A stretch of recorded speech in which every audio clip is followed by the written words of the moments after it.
Hold your hat. Here comes 3 quick ways to boost your engagement. If it feels like you're posting all the time, but there's crickets all the time in response, this is for you. These are quick and dirty ways to get more engagement. Therefore, grow your reach on social media, and that potentially means growing your email list if you're doing the right things on social media to do that. When you grow your email list, you have a better chance of launching more successful programs every time because you are launching to more, ideally, of your ideal customer. If you are not already growing your email list every single day, even if it's a trickle effect with a juicy lead magnet, the opt-in that they'll trade their best email for, then I want you to grab my free ultimate freebie guide. Yeah, how meta is that? It's the freebie guide to freebie guides, but it's easier now than ever with ChatGPT. If you know how to prompt and ask better questions. Now, you don't want your freebies to sound just like anyone else's. Here's a dead giveaway that you've created a freebie with ChatGPT. It's using the words embark, embrace, fitness journey, transform. Have I hit them all? Sound familiar? Right. So if you know how to put in the right words, ChatGPT will spit it out in your voice. And you can also tell it, because it has no emotions, to stop doing that. Stop including those words. This is terrible. Don't do it again. It has no feelings, unlike employees and contractors. Okay. So, all right. I want you right now to dive in with me to this short but effective list of 3 ways to boost engagement. But first, I'm Deborah Atkinson. You're listening to She Means Fitness Business. That is a division of my business, Voice for Fitness, where we believe that you deserve to make a living working with clients that you love to work with, that make you want to get up in the morning and love every minute of your day. And I know how hard it can be to have the knowledge and the heart to actually want to help, but feel like you don't know where to begin, feel like you're in a state of overwhelm and not have enough revenue coming in, making you feel like, will this really work for me?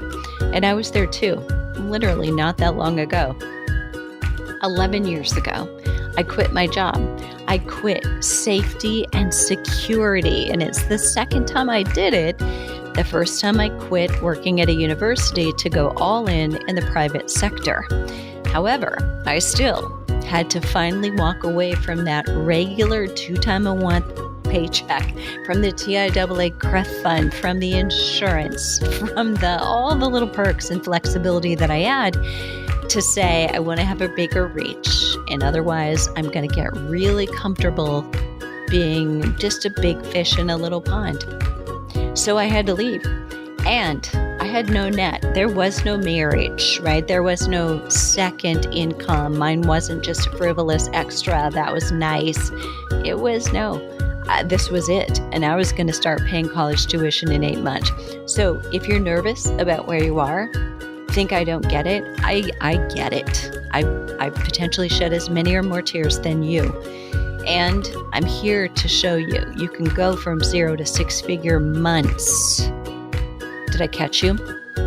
My worry when I quit safety and security was that I wouldn't be able to make what I was making in the middle of the Midwest with no debt ever again.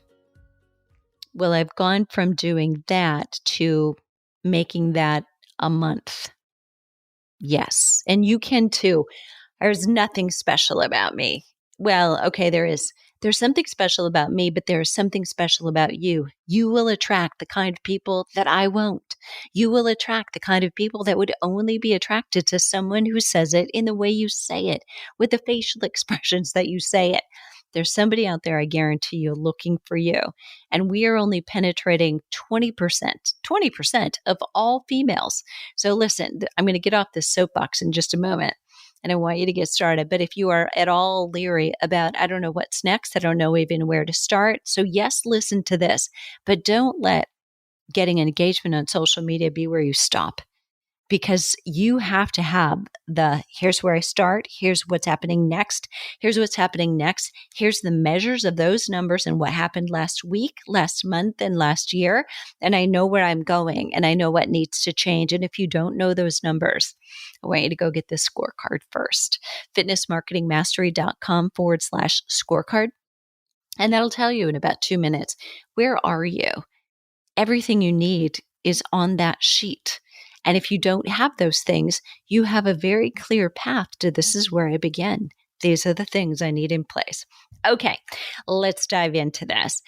All right, so number one, these are 3 things, 3. And I'm going to keep them fairly short, but I want to paint you a picture as well. I want you to use your stories. So I'm just going to bet, either going live on Instagram, or you're really focused on Instagram, or you're focused on Facebook. And tell me if I'm wrong, but most of us want to be doing better on Instagram because Instagram is newer, it's sexier, it's where you're now spending more time. And so you're more familiar with it and you really want to get it. And if you can't get it right now, you're not getting it. You're like, I'm going to get it. That's how I was anyway. And I was not getting it. And what I was doing was not helping, because I was just like, I'm going to get this, darn it. I'm going to, and here I had this huge, 52,000 people on Facebook, and I'm just kind of ignoring them and not nurturing them at all. So you don't want to do that. But I want you to realize, where are the majority of your people? So here's where I'm at. I've got something like 20,000, maybe 21,000 on Instagram, and I've got 52,000 on Facebook. Where should I spend my time?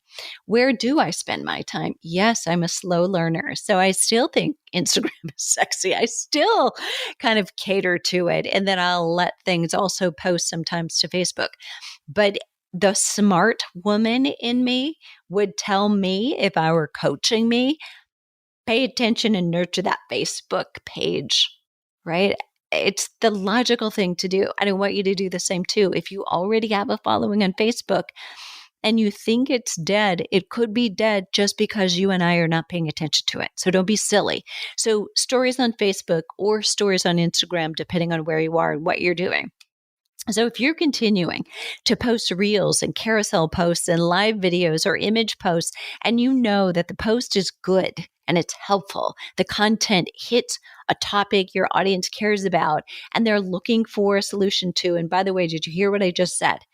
It's got to be a topic that your audience wants a solution to and are searching for, not just something you think you read in a textbook or your certification exam book and you think it's important. That doesn't matter. You don't matter. I know it's sad. You and I don't matter. They matter. What do they care about? And even if, this is where we have to really play the game here, even if we don't agree with it, we have to meet them where they are. I have a friend who is a colleague, and she's a respected colleague, but I don't respect everything she does. I think that's a fair statement about a spouse, about a family member, about a partner. And as long as you can remain friends and talk about it, you're still in good shape, right? But I've heard her post her next post based on what someone else in the fitness industry might be posting and say, well, I don't do it this way. Here's what I see done, and I don't do it this way. A little bit like, I'm better than that is what I hear. And I'm afraid that people following might also hear that because, I'm not Einstein and I'm in the demographic she's targeting. And I think that we don't have to throw anybody else under the bus in order to be heard. We could simply say, one of the things that bothers me, it's so very tempting for me to do, but I'll tell you why I don't do it this way. There could just be an easier and a smoother way for you to do anything. It might be that you're commenting on something that you see, but try to do it without throwing someone else under the bus. And I take my own advice. Hopefully I follow it most of the time. I'm sure I screw up sometimes. But I also think that's hard. I can default on that. And yet you're in the fitness industry. I'm in the fitness industry. My friend is in the fitness industry. If we throw any one of us under the bus, we throw all of us under the bus. And it looks like we can't even play well together. No wonder people are confused because there's incongruent or conflicting messages. If we could explain it well enough to justify what it is we're posting, it would be a whole lot less consumer confusing. That's just food for thought. Okay. So, what I want you to do is do so much story posting that you feel like you're being narcissistic. Okay. I'm not kidding you. You feel like you're being selfish, like, look at me, and post hourly. Give yourself this, not on your timeline, in your story. And this is the whole purpose of story.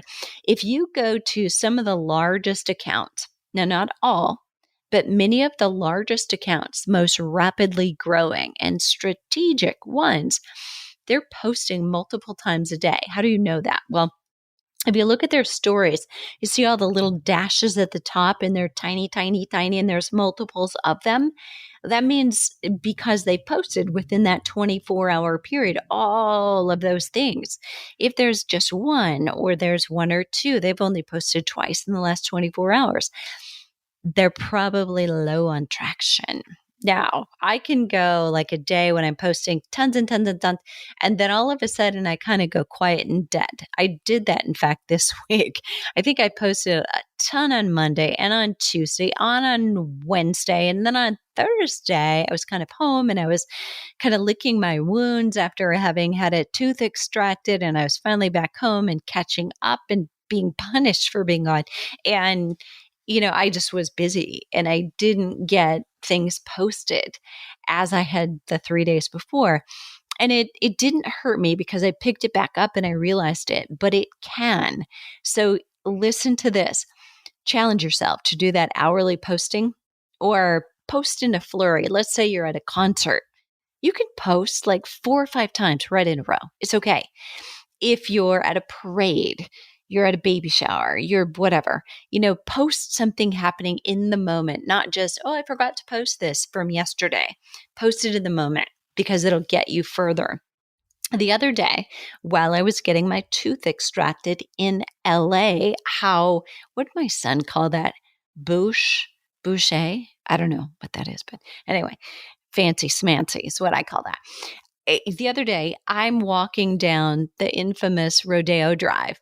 I posted a snapshot of the street signs of Wilshire Boulevard and Rodeo Drive because really, actually, I was like, this is so cool. I'm here, right? And I was getting a kick out of it. I took images of storefronts and iconic brands. I window shopped and I took the viewers along with me. Colorful images of ties and Jimmy Choo shoes and the art on the sidewalks. And I took a picture of down the street, the sidewalk. It was so fun. I showed an iconic California health food store where people talk about being too poor to shop at this store. I talk about my pretty woman moment, although I was in Lululemon shorts and a bra top, probably just like this one. And probably nobody was going to let me get near their clothing.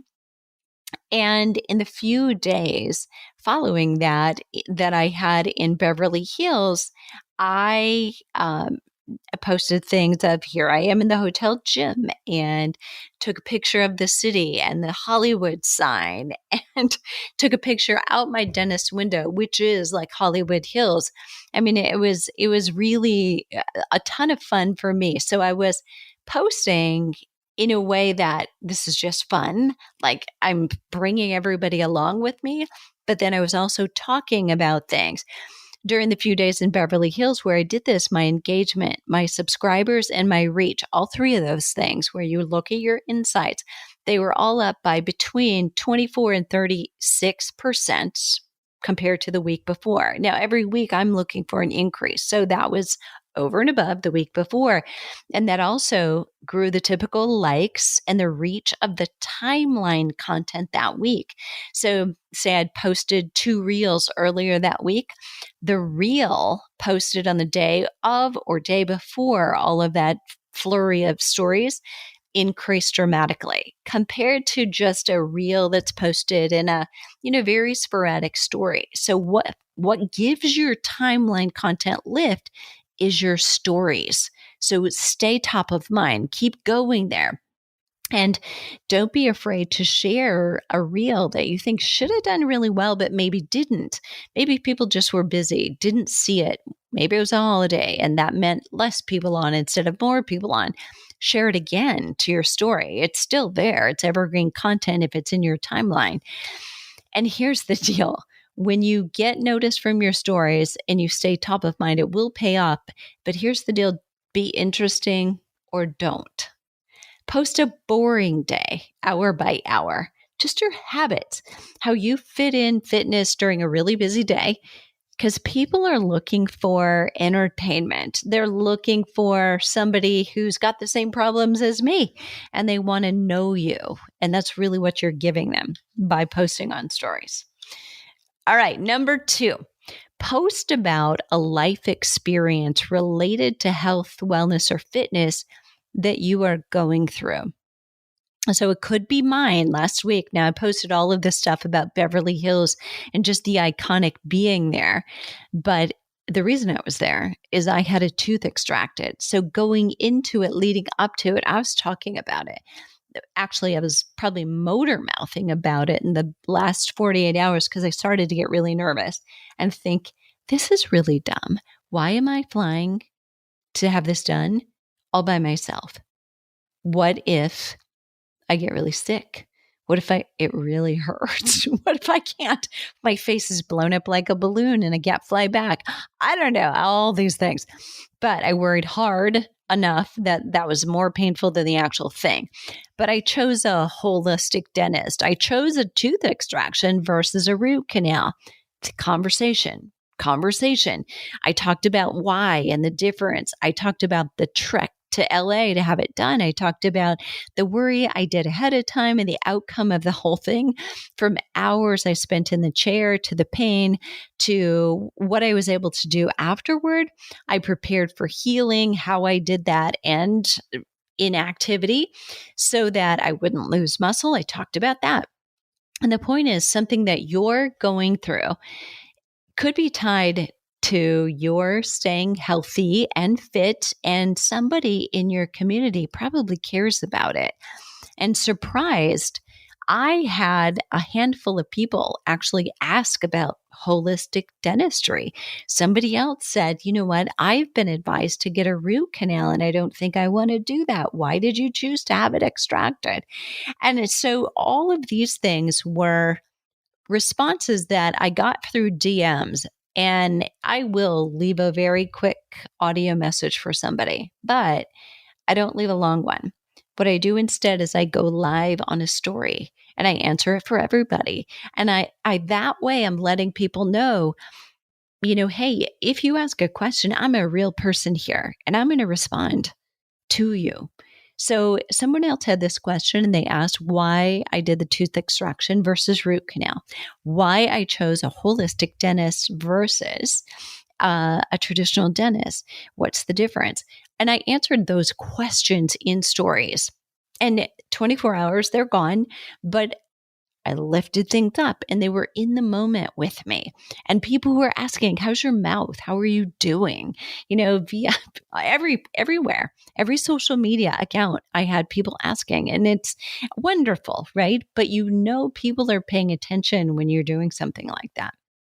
So it led to far more stories because I don't respond just to one-off in depth, but I will answer one to many in stories. A woman in our Well Pros group, and that is our mastermind and mentoring group for marketing and for sales and for building your business practices, said while we were on a call on Thursday, she was a little tired. She was going through some personal stuff, and so it was draining. And I would suggest that if that was you, when you're ready, this is something that your community also goes through. If you've got families staying with you, how do you handle parents coming in and staying and disagreements with your spouse or your boss? The day to day that we may once have thought, this is personal, right? And this is business. Really, it should be blurred. We're all working from home. We're invested, in our business lives. It's okay to share you personally and making sure you're doing that enough so that they know you, they like you, and they can become a little more trustworthy of you. Or this is also okay. The person who is wrong for you as a customer will know it. And you won't be attracting that kind of person. And I think that's a good thing, not a bad thing for you as well. Okay, so that was 2. Are you ready? Let's review just using stories to your advantage. And the next thing is, and this could be an overlap of stories, but post about a life experience related to health, wellness, or fitness that you're going through. So in my case, it was, about my tooth extraction. And, this will potentially be a full blown post at some point, but I'm not done with it. Right. So I'm 6 months out. I got screwed, right, at the dentist. And so literally got a extraction. It was infected.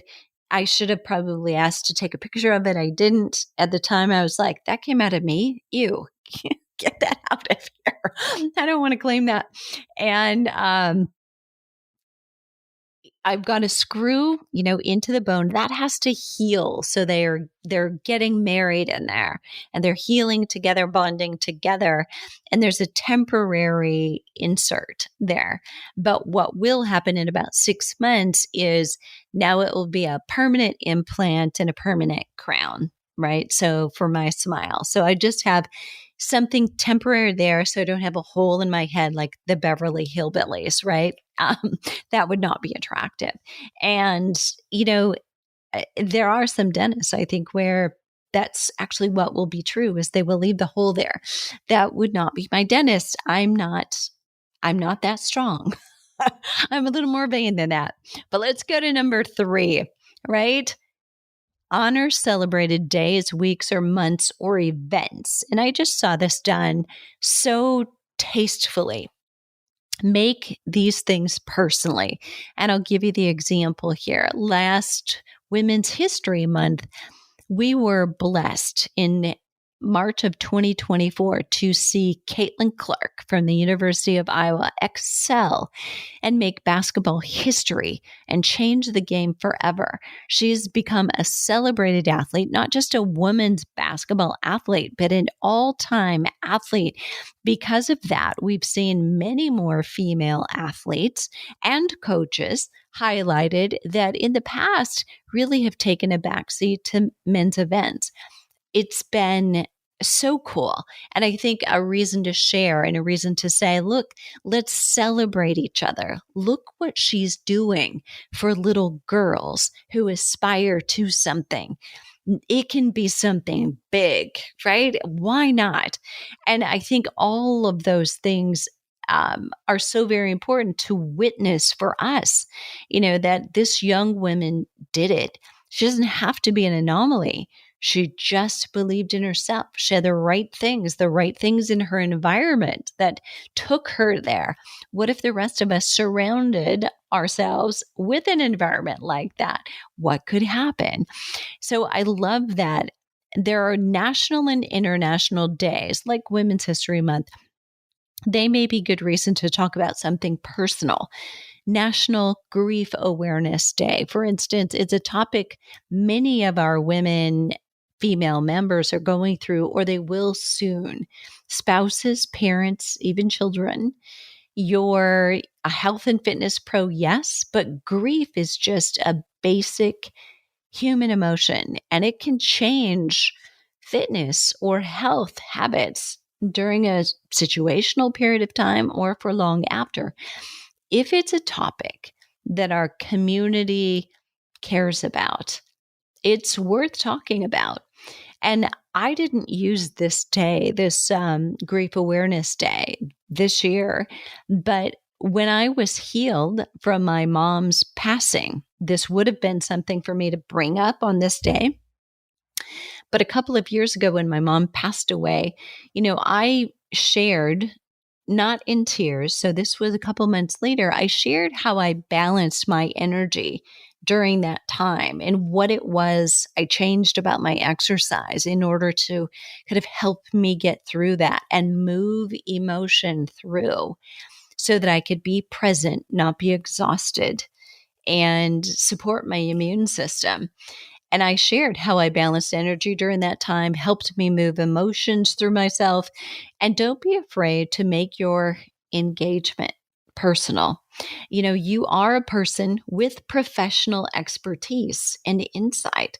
So talk within your scope of practice, but you feel how you feel and how you dealt or are dealing with something, whether it worked or whether it's backfiring on you, is conversation. And I think everybody's looking for connection, conversation, and community. Who will do that? It is potentially helpful to your community. And it also helps you, again, to be known better. And if you're known better, you are more trusted. Even if the person discovers this isn't quite a fit for me. We all have friendships with people who, my friend goes to this and I would never go to that, but she loves it. They may refer you because they like and trust you, even if they wouldn't do your program. Okay, quick review. Are you ready? 3 quick ways to boost your engagement. Number 1, use stories.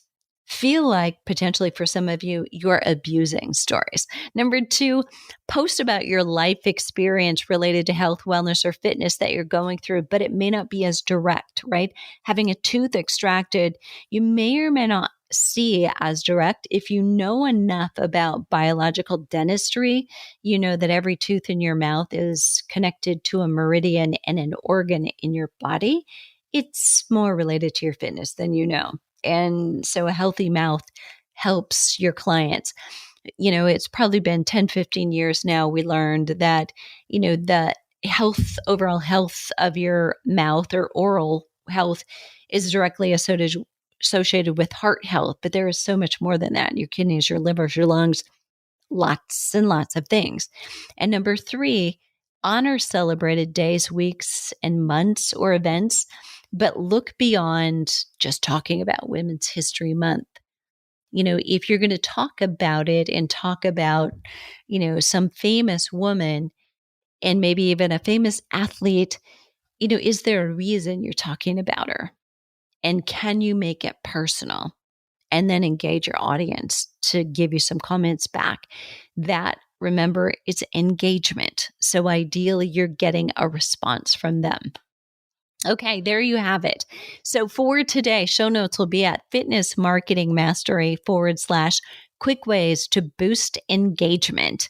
And don't forget that in the show notes, I will put that scorecard so that you can let yourself do a quick 2-minute assessment for where your business is right now. And if you don't have a freebie, and opt in to get that because it's so juicy, I need it right now, go and download my free ultimate freebie guide and start thinking about what problem do you solve.